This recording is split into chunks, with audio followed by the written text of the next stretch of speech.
Φίλε, καταστράφηκα, το καταλαβαίνεις. Να ήταν από τη φύση, να ήταν από κάτι άλλο, ναι. Αυτό δεν είναι φυσικό φαινόμενο, ούτε κλιματική αλλαγή, ούτε τίποτα. Αυτό είναι επίθεση. Αυτό είναι επίθεση, δεν γνωρίζω από ποιον, δεν μπορώ να πω είναι από τον Τούρκο, είναι από κάποιον. Αυτό είναι επίθεση που δέχτηκα. Δέχτηκα μια επίθεση και δεν με στηρίζει κανένας. Και βγαίνει το κράτος ο ίδιος, όπως λες, και λέει για 2 παιδάκια μετανάστες. Αυτοί όμως μας καίνε την Ελλάδα. Δηλαδή τι να κάνουμε, να παραδοθούμε. Ειλικρινά που βγαίνει στη Βουλή και ανέβασε τη φωνή μου, πες έχω τη φωνή από έναν άνθρωπο που έπαθε την τάδε ζημιά.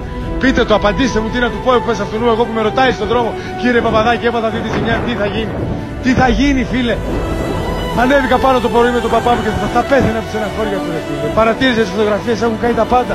Δεν μου έμεινε τίποτα. Τίποτα, όλο μου το βιώσει, τα ρούμπε, τα πάντα μου. Τι τρακτέρια, τι μηχανήματα, τι εργαλεία, τι αλυσοπρίωνα, τι χορτοκοπτικά, τι σπιτάκια, τι τηλεοράσεις, τι πάνελ, τι τροφές, τι καλαμπόκια, τι κρυθάρια, τι τριφύλια, κατσίκα κάηκαν, σκυλιά κάηκαν, γάτες κάηκαν, οι κότες κάηκαν. Τα τρακτέρια μου κάηκαν, τα ρούχα μου, τα παπούτσια μου, τα παντελόνια μου, τα πάντα μου, όλη μου η ζωή, ρε φίλε. Ό,τι είχα και δεν είχα ήταν εκεί και ξαφνικά σε μια στιγμή έγιναν στάχτη όλα. Όλα. Και βγαίνει όπως λέει η Χασεκελαροπούλου και λέει για τα 2 παιδάκια. Τι φταίω εγώ για τα 2 παιδάκια, ρε φίλε. Όλοι αυτοί όμως οι γονείς από τα παιδάκια μου προκαλούν εμένα αυτό το κακό. Αυτοί οι Πακιστανοί ήρθαν για να πάρουν τη χώρα μου, την πατρίδα μου. Εγώ τι να κάνω, να την παραδώσω χωρίς να πολεμήσω. Τι να κάνω. Τι να κάνω, ποιος θα με ηρεμήσει σε μένα, ποιος θα τα ξανακάνει όλα αυτά. Δεν ξαναγίνονται, Παράσκο, δεν ξαναγίνονται, φίλε. Τι σε ζαλίζω με τα δικά μου, τέλος πάντων. Σε ευχαριστώ μόνο που υπάρχεις, φίλε. Σε ευχαριστώ και ξέρω ότι θα βγεις στη Βουλή και θα τους ταχώσεις. Το ξέρω, ρε φίλε. Γιατί είσαι μάγκας, φοράς παντελόνια, στους 300 αξίζουν οι 20.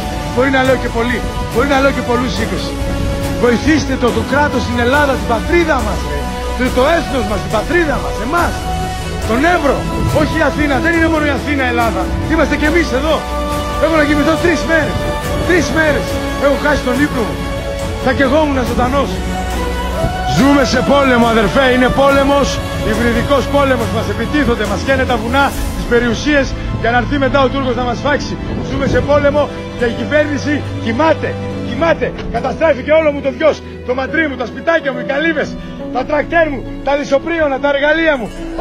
Όλο μου το βιός πήρε φωτιά και κάηκε. Τα πάντα, άμα σου βάλεις φωτογραφίες, έχει καμένα ζώα μέσα. Έχω καταστραφεί και ο πρωθυπουργός της χώρας δεν βγαίνει να πει κάτι για μας. Οι μετανάστες μου καίνε τη ζωή, μου καίνε την πατρίδα, μου καίνε την Ελλάδα και εγώ κάθομαι και κοιτάω. Τι να κάνω, πείτε μου. Άμα πάω και τους πιάσω θα με πούνε ευτυχιστή, θα με πούνε ρατσιστή και μου καίνε το βιός, την περιουσία όλη. Σε αφήνω, σε χαιρετώ. Γεια.